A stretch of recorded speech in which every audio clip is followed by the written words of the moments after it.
This is One Man's Family.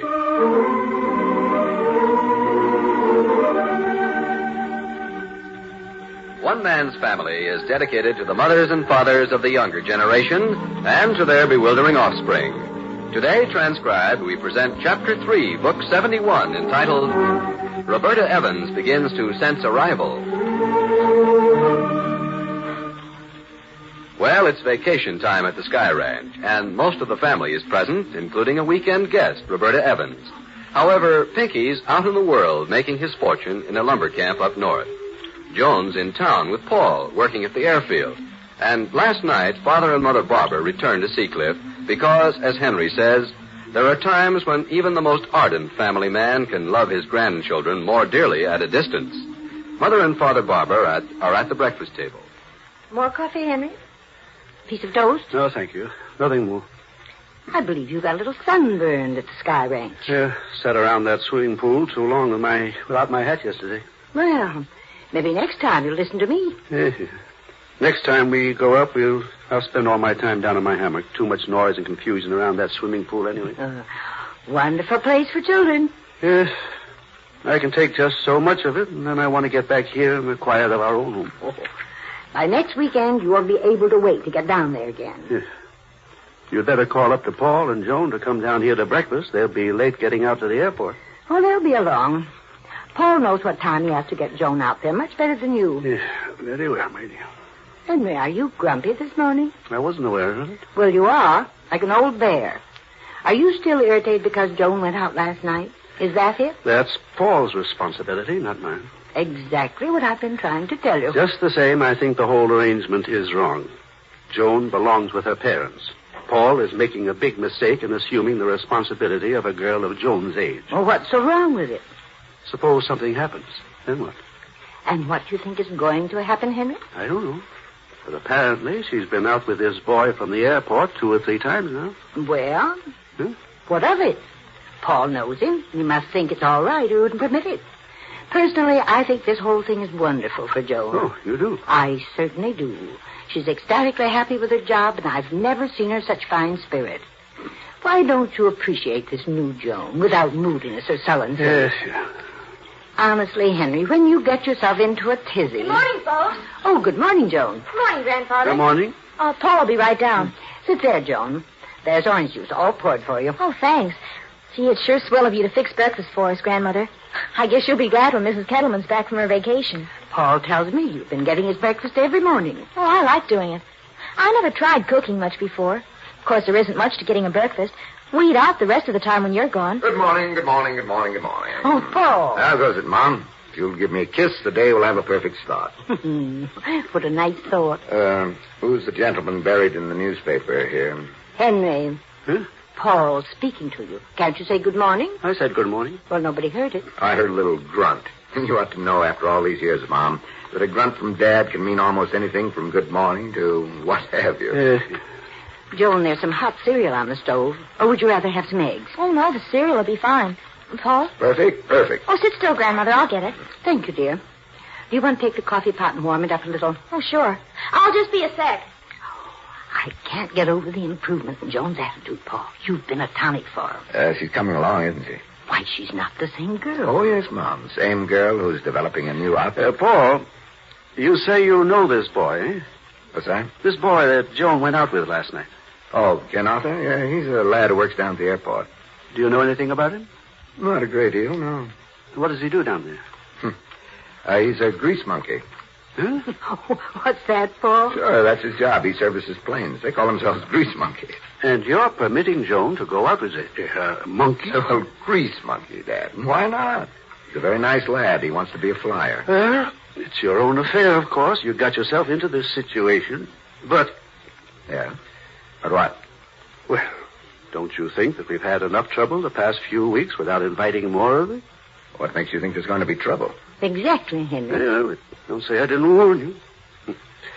Grease monkey. Henry. Hot cereal coming up. Ah, yes. Saved from starvation at the last moment by a lovely young maiden. You look pretty healthy for a starving man. Well, where's the coffee, gal? Come, my coffee. Oh, yes, master, but I only have 2 hands. Well, that's no excuse. I put some bread in the toaster while I was out there. I'll get it and bring in the coffee. Thank you, honey. Welcome. You see, Henry, she's a different girl. Does this boy live with his family, Paul? Uh-oh, here we go again. Huh? I think so, Dad. I told you I didn't know too much about him. But I do know this. I have complete confidence in Joan. Furthermore, I feel that I'm a fair judge of character and of human nature, and I'll stake anything that this Ken is an all right boy. So I wish you'd please stop worrying. Here comes the coffee. Good and hot, too.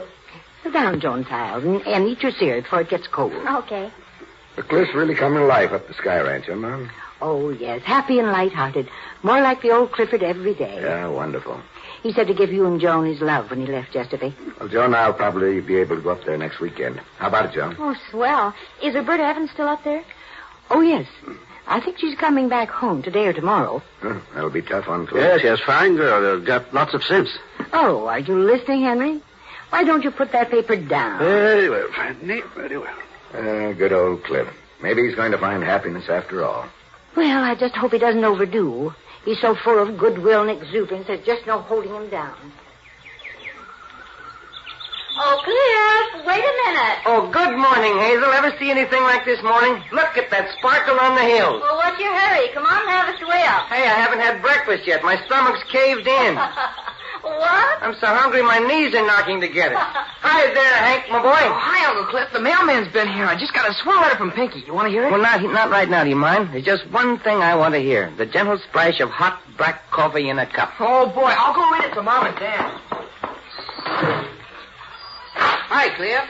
Hiya, Jackson, old son. You and Nicky and Claude get back from your horseback ride? I did. Nicky and Claude rode on down to the Newman place. Did, huh? Want some coffee? Oh, do I want some coffee. And what is this on the sideboard? Biscuits. Chafing dish? Cream codfish. You like it? Oh, no. Don't tell me. You don't mean to say everything's going to be perfect. Cream codfish on hot biscuit. Oh, fresh raspberry jam for the biscuit. Oh, it's too much. It's too beautiful. Doggone, am I starved. And look at that lovely creature coming down the stairs. Hi, Roberta. Good morning, Clifford.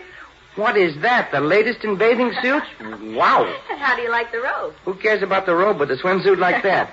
Hey, come on, have some coffee with me. Hazel's waiting for me. I promised to go swimming. How long do you think you swim? About an hour. Why? Well, come back here then. I'll still be eating. Oh, you look wonderful, Cliff. Everybody looks wonderful. It's the weather. I'll see you later. Oh, boy, oh, boy, oh, boy, oh, boy, oh, boy. What the dickens has got into you this morning? I really couldn't tell you. There I was, cantering along on the Palomino, and... Aren't those biscuits wonderful? Oh, hot baking powder, biscuit, jam, butter. What was I saying? Oh, yeah, there I was, cantering along on that new Palomino. Great name for him, too. Big stuff. Swell name for a horse. You were cantering along, and what? Oh, I was cantering along the wood trail, and I never saw a horse in my life with an easier gait. That's a fact. I rode a Tennessee walking horse one time, like the proverbial rocker, but I'll take big stuff any day. Hey, pour me some coffee, will you? Well, what happened? Well, I got to thinking. Here I was in one of the prettiest places in the world, on a good horse, feeling like a million, and all of a sudden I thought, I've got a son. Oh, I see. Slide the butter over here, will you? You don't see it all. Nobody can understand it. Suppose you woke up in the morning with 11 years gone out of your life, and those triplets of yours came walking in, suddenly 11 years older and beautiful. After the first shock was over, wouldn't it give you a lift? Oh, boy. 11 years of bills, all paid. No, seriously. I know what you mean, Cliff. I had a talk with Andy, that Skippy, only now he's agreed that Andrew is a good name. He's calling me Dad now, too. Boy, does that send goose pimples up my arm. Dad. Well, anyhow, I got to thinking this morning. I can pal around with Andy all summer, riding, hiking, reading books together, and help him see things clearly so he won't make the same brutal mistakes I did. Oh, what a chance. Slide the butter back. I can't explain it, but anyhow, I got a tremendous lift. Morning, Daniel. Had your breakfast? Morning, Clifford. How do you feel? Like $40 million, that's all. You're 45, wouldn't you say? Or 50. Feels swell. Had your breakfast? Hours ago. I'm looking for Hazel. Scuttlebutt has it. There's a letter from Pinky. Yeah, so here. Hazel's out by the pool. That's right. I just saw her. Oh, give me one more biscuit. Yeah, thanks. Yeah, still good eating. See you later. Yeah, okay. You know, Jack, when I gave Skippy that motor scooter, he still wasn't dead sure he liked me, you know. The way I pushed him off on other people all those years. It's no wonder. But anyhow, I was out on the steps there, and he'd go chugging past, and every now and then he'd look at me out of the corner of his eye. Kind of shy. Yeah. And he must have ridden that scooter 9 hours that day. And the more he rode it, the better he liked it. And the more he thought of me. Then in the evening, he called me Dad for the first time. Oh, he looks so much like Ann. Even his voice is a little like hers. The way he says things, his enunciation. What am I talking like this for? You don't know what I'm trying to say. Probably doesn't make any sense. You know something? What? I think I'll get myself a good hard bash on the head. What for? There are a few years I'd like to forget. Yes, sir, but forever. For what years? That 4-year stint in the Army. I used to be lighthearted, too, remember? Gay and free and lyric, just the way you are. Must have been the Army that got me down. You don't think a grand total of 6 daughters might have sloped your shoulders a little? Oh, hey, there's Andy, French riding with his motor scooter. He gets 50 miles to the gallon. I bet he used 3 gallons those last 2 days. Oh, everybody's going to be mighty proud of him someday. And if you think I sound sentimental, I'll poke you in the eye. Hello, Hank, now what? Oh, this really is a swell letter. You want to hear it now? Dan was looking for you. Did you read it to him? Oh, not yet, but I read it to Ben and Betty and Miss Evans, and I might as well read it to you now that I'm here. Now, read it to Jack. I want to catch the demon driver of that motor scooter on his next time around. Hey, Jack. Yeah, Cliff? Don't let anybody put that chafing dish away. I may want some more. Okay.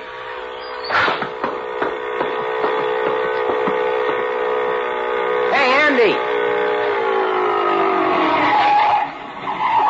Good morning. What are you going to do today, son? I don't know. Oh, so what's the matter? Nothing. Oh, hey, Skip, what's wrong? Not a thing. I guess I'll use my wrench and tighten up things now I've stopped anyhow. Mm-hmm. Mind if I sit down here and watch you? No, sir. No, look, Andy, wait a minute.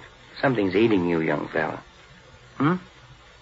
You want me to call you Skippy instead of Andy?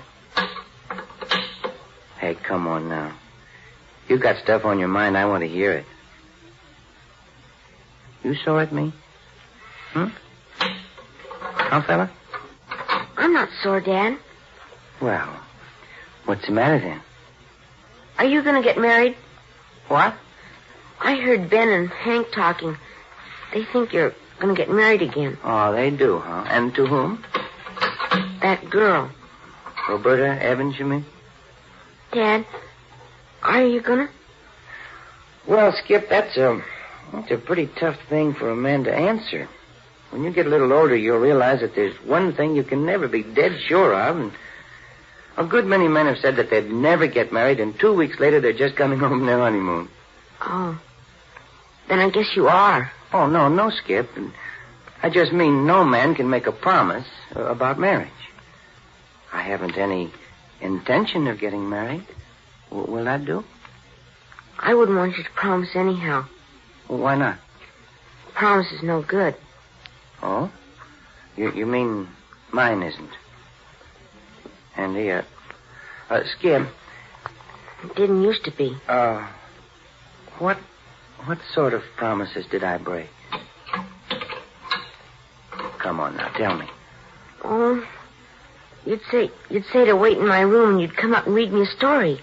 And I'd wait, and you wouldn't come. Just a stinker, huh? Or you'd promise a picnic, but we'd never have it. Or a movie, but we'd never go. Just stuff like that.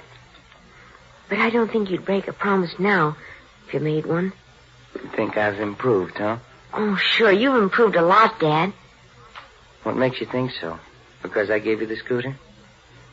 No. In lots of ways. You stop and talk to me. Like this.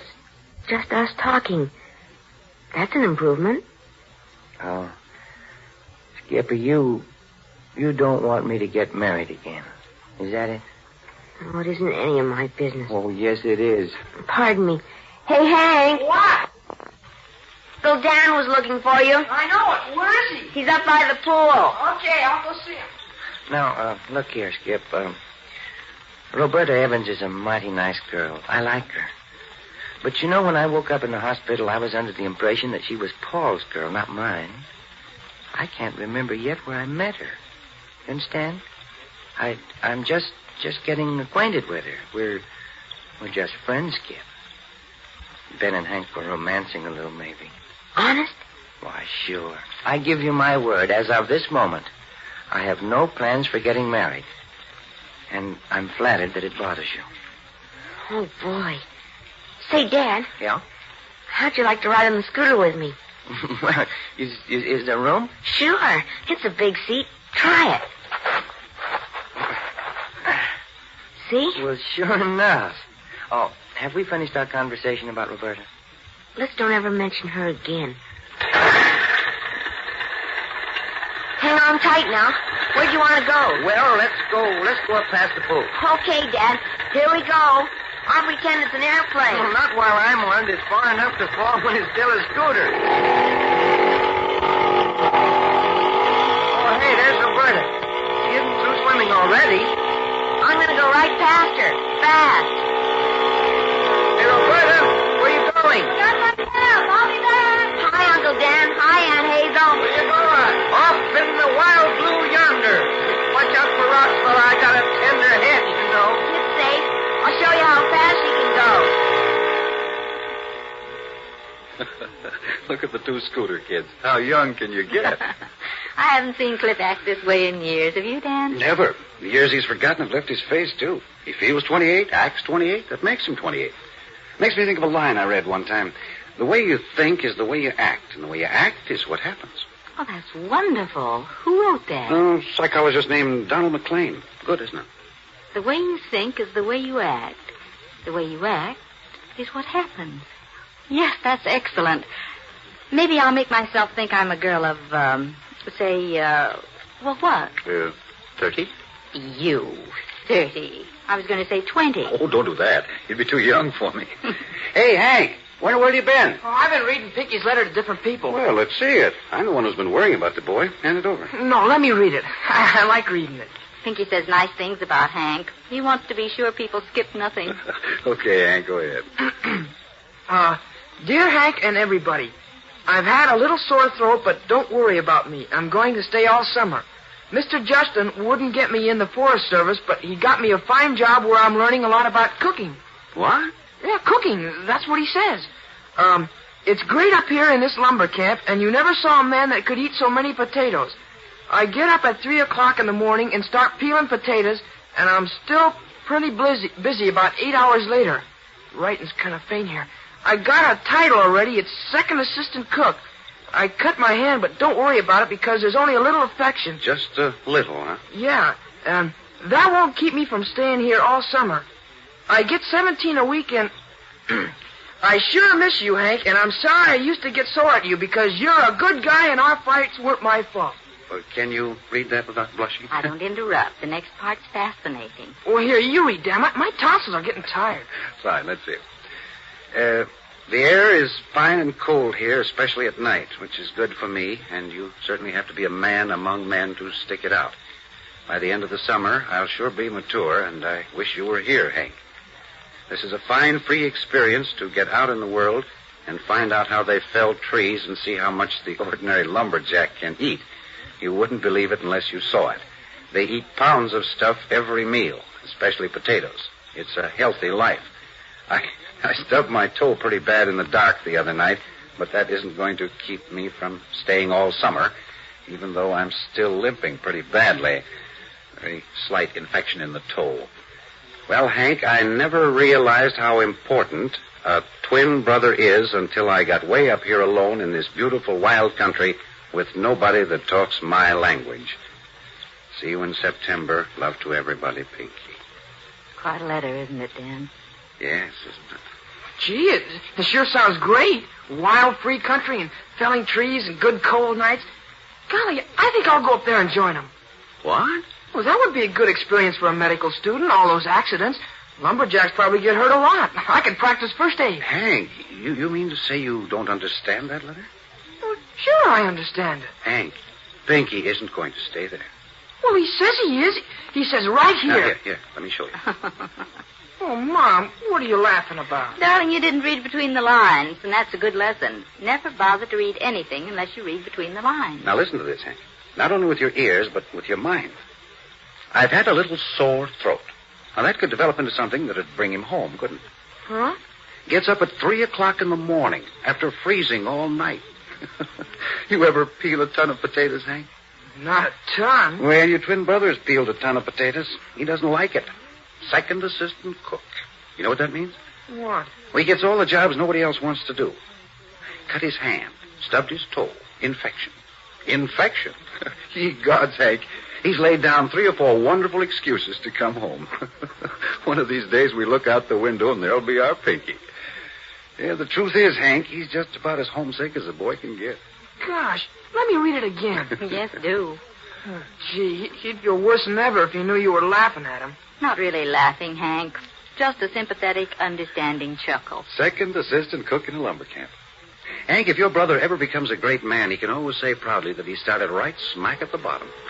Uh-oh, here comes the Sky Ranch One Lung Express again. Hold on to your hat. Okay, Andy, let me off here. Swimming pool, everybody out. Thanks for the ride. I'm going to take a run up to the stables. Boy, see you later, Dad. Hi, Roberta. Stay there. I'm coming over. At the rate he's going, I'm afraid Skippy'll have that scooter worn out before the week is over. Oh, he's certainly punishing it, all right. Sit down. Oh, wait till I get this wet towel out of your way. Here. You have a good swim? Oh, the water's divine, Clifford. Why don't you go put your trunks on and take a dip? Makes you feel wonderful. Later, maybe. Right now, I've got some things I want to get off my mind. My goodness. All of a sudden so serious. What now? Oh, I didn't mean to be abrupt. Clifford, you couldn't hide what you feel if you wanted to. I can tell when you're beginning to cloud up inside. It's funny, isn't it? I was right on top of the world early this morning. Do you know what it is? Partly. Skippy? Andrew, that is? Well, that started, I guess. Started what? Oh, thinking about myself. And about me, maybe? Well, yes. Clifford, look at me. I want you to understand something. Whenever you feel low and introspective, which is so natural for you to do occasionally while you're recuperating, don't ever let me be any kind of a worry to you. Oh, you're not a worry, Roberta. You've been tremendous through all this. Yes, but I have a feeling sometimes you think, gosh, what am I getting myself into with that girl anyway? Could there be something like that in the back of your mind? Just a little, maybe? Well, you see, I don't quite know how to put it. What I'm trying to say is that it isn't you, really. It's me. Let's be quite honest with one another, Clifford. Why don't you come right out and tell me what's in your mind? After all, that's the only fair thing to do, isn't it? Yeah. Well? Well, when I first saw Skippy this morning, he was kind of acting like something was eating him, and the thing was, I don't know, silly, I guess. No, it isn't. Go on. What did Skippy say about me? I'm sure that was it. Oh, he likes you, really. Really does. But he's afraid you might want to marry me, is that it? Yes. Well, it shouldn't be too big a problem. You haven't committed yourself, and I'm not going to sue you. Oh, please. That wasn't very funny, I'm sorry. And Skippy's attitude is perfectly understandable. Here he's finding his father for the first time, and the thought of sharing you now, anyway, is a bit hard on the poor little guy. Well, maybe, but... And now you feel mixed up. You don't want to hurt Skippy, and you don't know what to do about me. Right? That's only part of it. And the rest? Well, that started me on a whole train of thought. Mostly about what a mess I've made of marriage. But I thought you'd got that pretty well straightened out, Clifford. That what happened wasn't your fault. Wasn't because of any dereliction or lack of love or devotion on your part. Well, I've told myself that over and over, but when Skippy mentioned marriage, he'd heard Ben and Hank talking about us. Well, that's what started it. Yes? Well, my mind jumped to something that the Reverend MacArthur said in that eulogy to Irene. Hazel has a record of it. She played it for me the other day. I was at her house. She thought it might help me. Yes, you told me, and it did help you. You said so. Yes, but one part of it hit me right between the eyes today. It started this sort of, well, this train of thought. What part are you referring to, Clifford? Well, it went something like this, that Irene had brought something fine into the world, and it must remain, even though she has departed. Well, I think that's a lovely thought. That should only give you a sense of peace over her loss. Yes, but don't you see, Roberta, here's a girl I married and lived with and lost in those missing 11 years. And she's a stranger, a complete blank. This sweet person who married me is gone. Worse than gone, because there isn't even a memory. And Anne is gone. It seems that any girl who has anything to do with me ends up in utter disaster. You blame yourself for that? Well, maybe not, but it just seems I must be bad medicine for women. Oh, Clifford. Well, all my life, Dad's talked about the sanctity of marriage. That it's a lifelong partnership of love and understanding, and that broken homes and divorces are sinful. I wanted my marriage to be the way he had pictured to me ever since I was a boy. With Anne, I went into it with the feeling it actually was something that heaven had brought about. Out of it came nothing but desolation. With Irene, I don't know, but it must have been the same. Then I meet you. And again, I begin thinking that I found the answer to this idealistic relation that Dad's talked about. And now you doubt? No. No, it's because I don't doubt it. That's what upsets me. Well, isn't that paradoxical? No, Roberta. When I see what a gentle, kind person you are, I want to put aside my selfish wishes. I want you to be happy. And that's something that's impossible with me. If anything ever happened to you... Do you understand at all what I'm getting at? Yes, Clifford. Oh, doggone it. Now I've got you all upset. You see, there's an example of what I mean. Stick around Cliff Barber long enough and it'll work out some way so everything will be all balled up. Everything isn't all balled up. You've got to stop letting your mind go in that channel. And as far as my relation to you is concerned, it's... Oh, here comes Skippy back. I wish he wouldn't go so fast on that thing. He doesn't look too pleased at my being here. Don't you think you've ridden enough for a while? Okay. Come here a minute, will you, Dad? Why don't you come over here? I'm talking to Roberta. Hey, fella. Yeah, Dad? Didn't you hear me? I said, why don't you come over here? Okay. He's anything but enthusiastic. You'll be all right when the new wears off. Hiya, fella. You having a lot of fun, Skippy? Sure. Oh, want to sit down here by me? Well, Come on, do you good to rest a bit here by the pool. I think I'll go put on my bathing suit and take a swim. All right. Don't let any of the kids ride my scooter while I'm gone. Bye. I'm not getting over too well with your son. Oh, he's thinking about the scooter. I don't think so. Huh? No, Clifford. He's thinking about Roberta Evans. And not too pleasant thoughts either, I'm afraid.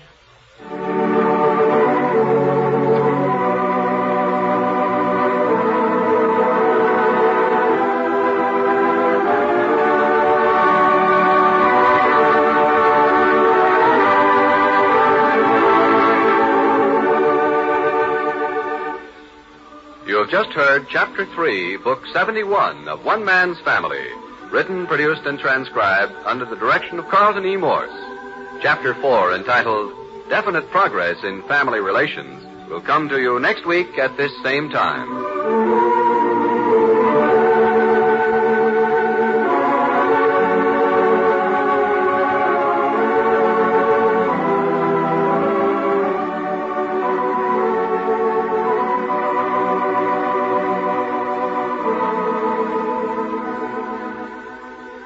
One Man's Family comes to you from California.